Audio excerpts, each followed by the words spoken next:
میں ریلنگ کے ساتھ ساتھ چلتا ہوا جہاز کے پچھلے حصے میں پہنچ گیا اور واپس مڑنا ہی چاہتا تھا کہ یکایک ٹھٹک کر رک گیا۔ مجھے بڑی شدت سے احساس ہونے لگا کہ میں وہاں اکیلا نہیں ہوں۔ ہلکی سی آہٹ سن کر میں تیزی سے آواز کی سمت گھوم گیا۔ دوسرے لمحے اس دیو قامت ویٹر کو اپنے سامنے دیکھ کر مجھے اپنا سانس رکتا محسوس ہونے لگا۔ پورے جسم پر چونٹیاں چلنے لگیں۔ تاریک عرصے پر ہم دونوں کے سوا اور کوئی نہیں تھا۔ میری چھٹی حس کسی انجانے خوف کا اعلان کرنے لگی۔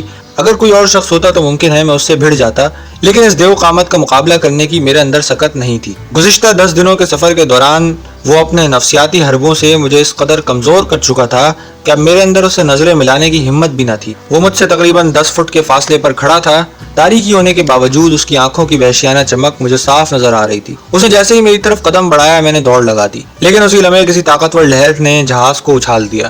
میں اپنا توازن برقرار نہ رکھ سکا اور چکنے فرش پر لڑکتا ہوا ٹھیک اس کے قدموں میں جا گرا۔ میری اس وقت کی حالت کا کوئی اندازہ نہیں لگا سکتا۔ بچپن میں ایک مرتبہ میں نے بلی کو چوہا پکڑتے ہوئے دیکھا تھا۔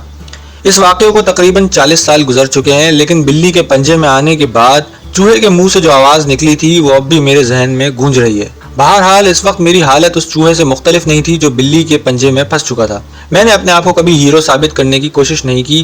بچپن اور لڑکپن میں بھی ہنگاموں سے ہمیشہ دور رہنے کی کوشش کرتا تھا۔ دنگا فساد میری فطرت میں کبھی شامل نہیں رہا۔ میرا خیال تھا کہ وہ مجھے اٹھا کر بپھرے ہوئے سمندر میں پھینک دے گا، لیکن اس نے جیسے ہی مجھے گریبان سے پکڑ کر اٹھایا، میرے اندر نہ جانے اتنی ہمت کہاں سے آ گئی کہ میں نے اچانک ہی اس کے جبڑے پر ایک گھونسا جڑ دیا۔ اس نے بھی مجھے جوابی گھونسا رسید کیا اور میں لڑکھڑاتا ہوا کئی قدم دور جا گرا۔ میرے سنبھلنے سے پہلے ہی اس نے مجھے چھاپ لیا۔ ہم دونوں ایک دوسرے سے گتھم گتھا ہو گئے۔ مجھے اپنے آپ پر حیرت تھی کہ میں نے اس دیو کا مقابلہ کس طرح کیا۔ اس کے منہ سے ہلکی ہلکی غراہٹیں نکل رہی تھی، لیکن میرے منہ سے کوئی آواز تک نہیں نکل رہی تھی۔ میرا خیال تھا کہ اگر میں مدد کے لیے چیختا بھی تو کسی تک میری آواز نہ پہنچ پاتی۔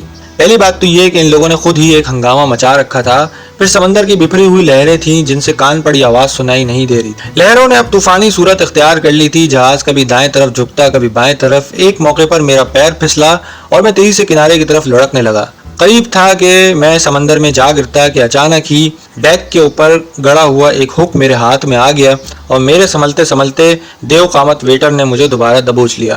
مجھے یاد نہیں کہ یہ دھینگا مشتی کتنی دیر تک جاری رہی، 5 منٹ 10 منٹ یا اس سے بھی زیادہ۔ مجھے صرف اتنا یاد ہے کہ میں نے مایوس ہو کر ہمت نہیں ہاری تھی۔ میں موت سے پنجہ آزما تھا اور مجھے لڑنا تھا۔ یہ عجیب بات تھی کہ گزرنے والے ہر لمحے کے ساتھ میری ہمت بڑھتی جا رہی تھی اور میں اب اس پہ حاوی ہوتا جا رہا تھا، لیکن دفتن اس کے فولادی گھوسے کی ضرب میری کنپٹی پر لگی اور مجھے یوں محسوس ہوا جیسے آنکھوں کے سامنے سینکڑوں سورج بیک وقت طلوع ہو گئے ہوں۔ میں لڑکھڑاتا ہوا ریلنگ سے جا ٹکرایا۔ اسی لمحے اس دیوزاد نے میرے اوپر چھلانگ لگا دی، لیکن اسے گرفت جمانے کا موقع دیے بغیر میں نے اپنی تمام تر قوت مجتمع کر کے اسے پوری قوت سے اچھال دیا۔ وہ دھپ کی آواز سے کہیں جا گرا۔ میرا خیال تھا کہ وہ مجھ پر دوبارہ حملہ کرے گا، لیکن کئی سیکنڈ گزر گئے۔ اس کی طرف سے کوئی جوابی کارروائی نہیں ہوئی۔ میں نے آنکھیں کھول دی اور اسی لمحے وہ شخص مجھے لڑکتا ہوا سمندر میں گرتا دکھائی دیا۔ میری ٹانگوں میں اب جسم کا بوجھ اٹھانے کی سکت نہیں رہی تھی۔ میں ڈیک پر گیا اور صبح تک وہیں پڑا رہا۔ یہ بھی ایک معجزہ ہی تھا کہ مجھے نمونیا نہیں ہوا۔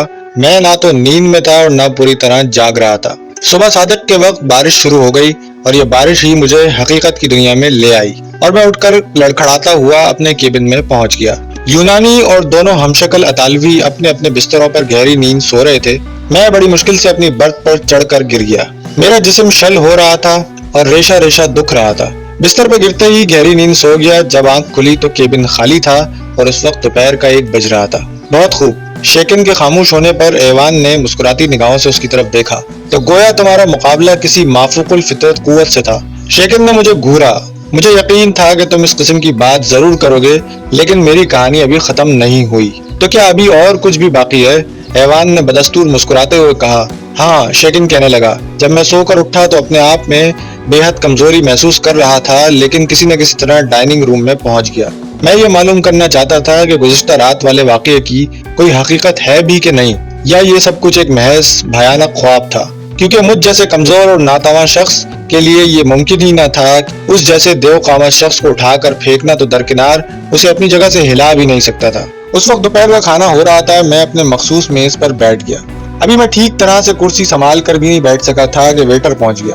یہ وہ ویٹر نہیں تھا جہاز کے ریسٹورانٹ کے مخصوص یونیفارم میں ملبوس۔ یہ ویٹر میری طرح پستہ قد اور کمزور جسم کا مالک تھا اور ہونٹوں پر دوستانہ مسکراہٹ بھی تھی۔ اس نے مینیو کارڈ میری طرف بڑھاتے ہوئے نہایت شائستہ لہجے میں دریافت کیا، کہ میں اس وقت کیا کھانا پسند کروں گا۔ میں چند لمحے اس کی طرف دیکھتا رہا، پھر ٹوٹی پھوٹی فرانسیسی اور جرمن زبان میں دیو قامت ویٹر کے بارے میں دریافت کرنے لگا، لیکن وہ ہسپانوی کے علاوہ کوئی زبان نہیں سمجھتا تھا۔ میں نے اشاروں میں اپنا مطلب واضح کرنے کی کوشش کی، مگر اس طرح بھی کوئی خاطر خواہ نتیجہ نہیں نکل سکا۔ بالآخر میں نے ان چیزوں کا آرڈر دے دیا جو میں اس وقت کھانا چاہتا تھا۔ میرے آرڈر کی تعمیل میں چند منٹ سے زیادہ نہیں لگے۔ اس طویل سفر کے دوران میں نے پہلی مرتبہ پیٹ بھر کر کھانا کھایا اور اس کے بعد وہی ویٹر مجھے سرو کرتا رہا۔ اس دوران موقع پا کر میں نے ایک اور ویٹر سے اس دیو قامت ویٹر کے بارے میں دریافت کیا۔ وہ چند لمحے تو حیرت سے میری طرف دیکھتا رہا، پھر اس نے بتایا کہ اس حلیے کا کوئی ویٹر اس جہاز پر کام نہیں کرتا۔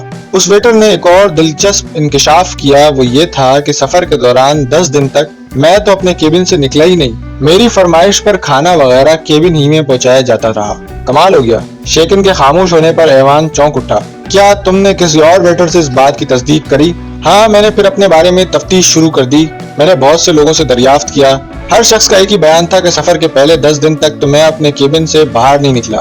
میرے کیبن میں میرے یونانی ساتھی اور دونوں ہمشکل اطالویوں نے بھی اس بات کی تصدیق کر دی۔ میں ہر وقت اپنے کیبن میں بیٹھا سمندر کی لہروں کو گھورتا رہتا تھا۔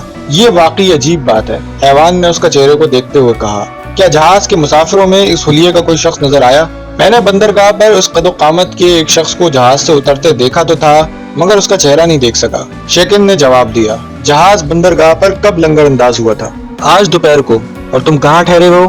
میں ہوٹل میں ٹھہرا ہوں، گرینڈ ہوٹل، کمرہ نمبر 29۔ لیکن میرے قیام کا اس واقعے سے کیا تعلق؟ کچھ نہیں، ایوان نے گھڑی کی طرف دیکھتے ہوئے کہا۔ اس وقت رات کے 10 بج رہے ہیں۔ میں فی الحال اس کی کوئی وجہ بیان نہیں کر سکتا۔ ممکن ہے یہ سب کچھ تمہارا ذہنی فطور ہو۔ بہرحال صبح پہلی فرصت میں تم مجھ سے ملو۔ اس وقت مجھے ایک ضروری کام یاد آ گیا ہے۔ شیکن الجھی ہوئی نگاہوں سے ایوان کی طرف دیکھنے لگا۔ اس نے ویٹرس کو بلا کر کافی کا بل ادا کیا اور ہوٹل سے باہر آ کر اسے خدا حافظ کہتا ہوا تیز تیز قدموں سے ایک طرف کو چل دیا۔ شیکن کی اس کہانی نے ایوان کے ذہن کو بری طرح الجھا رکھا تھا۔ وہ بحری سفر کے دوران 10 دن تک ایک ایسے شخص کا سامنا کرتا رہا جو اسے نت نئے طریقوں سے ذہنی اذیت پہنچاتا رہا۔ آخری روز وہ ایک دوسرے سے ایک دست و گریباں بھی تھے، جبکہ جہاز کے مسافروں کا بیان تھا کہ شیکن 10 دن تک اپنے کیبن سے باہر ہی نہیں نکلا۔ ظاہر ہے جہاز کے تمام مسافروں کو شیکن سے کوئی دشمنی نہیں ہو سکتی جو اس کا بیان جھٹلانے کی کوشش کرتے۔ دوسری طرف شیکن بھی ایسے شخص نہیں تھا جس کے بارے میں سمجھ لیا جاتا کہ اس نے مذاق کے طور پر یہ کہانی سنائی ہے۔ صرف یہی بات سمجھ میں آتی تھی کہ یہ سب کچھ شیکن کے ذہن کا فطور ہے۔ ممکن ہے سفر کے دوران طبیعت خراب ہونے کی وجہ سے وہ اپنے کیبن سے باہر نہ نکلا ہو اور اس دوران اس کا ذہن اسے یہ تماشے دکھاتا رہا ہو۔ ایوان نے دیوار پر کلاک کی طرف دیکھا۔ رات کے 12 بج چکے تھے۔ اس نے شیلف میں سے ایک کتاب نکالی اور تقریباً نصف گھنٹے تک اس کا مطالعہ کرتا رہا۔ اس کا خیال تھا کہ اس کتاب سے اسے شیکن کی صورتحال سمجھنے میں کچھ مدد ملے گی، لیکن کوئی خاطر خواہ نتیجہ ہاتھ نہ آ سکا۔ اچانک اس کے ذہن میں ہنٹ کا خیال ابھرا۔ وہ پرسرار علوم کا ماہر تھا، ممکن ہے اس کی کوئی توجہ تلاش کر سکے۔ یہ خیال آتے ہی اس نے فون کا ریسیور اٹھایا اور ہنٹ کا نمبر ڈائل کرنے لگا۔ وہ غالباً جاگ رہا تھا اور فون سے زیادہ دور بھی نہ تھا کیونکہ دوسری ہی گھنٹی پر اس نے کال ریسیو کر لی۔ ہیلو ہنٹ، تم زیادہ مصروف تو نہیں؟ ایک مسئلے پر بات کرنی ہے۔ یقیناً کوئی اہم مسئلہ ہوگا ورنہ تم اس وقت فون نہ کرتے۔ کہو کیا مسئلہ ہے؟ ہنٹ کی آواز سنائی دی۔ ایوان نے تفصیل سے شیکن کی کہانی سنائی۔ اس کے خاموش ہونے پر ہنٹ بھی چند لمحے خاموش رہا اور پھر ریسیور پر اس کی آواز ابھری۔ بہتر ہوگا کہ تم فوراً یہاں چلے آؤ۔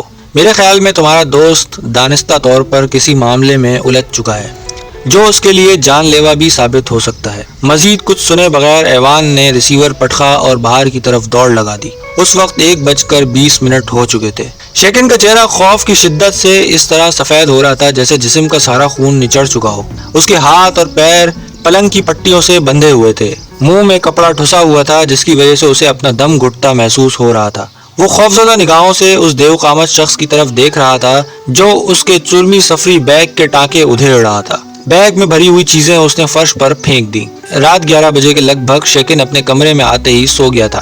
یہ کمرہ گراؤنڈ فلور پر تھا جس کا ایک دروازہ عقبی گلی میں بھی کھلتا تھا۔ سونے سے پہلے اس نے دونوں دروازے مقفل کر دیے، لیکن 3 بجے کے قریب ہلکی سی آہٹ سن کر اس کی آنکھ کھل گئی۔ نائٹ بلب کی روشنی میں اسے وہی دیو قامت ویٹر دکھائی دیا جسے اس نے سمندر میں پھینک دیا تھا۔ اس نے چیخنے کے لیے منہ کھولا ہی تھا کہ ویٹر نے جلدی سے آگے بڑھ کر اسے شکنجے میں جکڑ لیا اور اسے مکمل طور پر بے بس کر دیا۔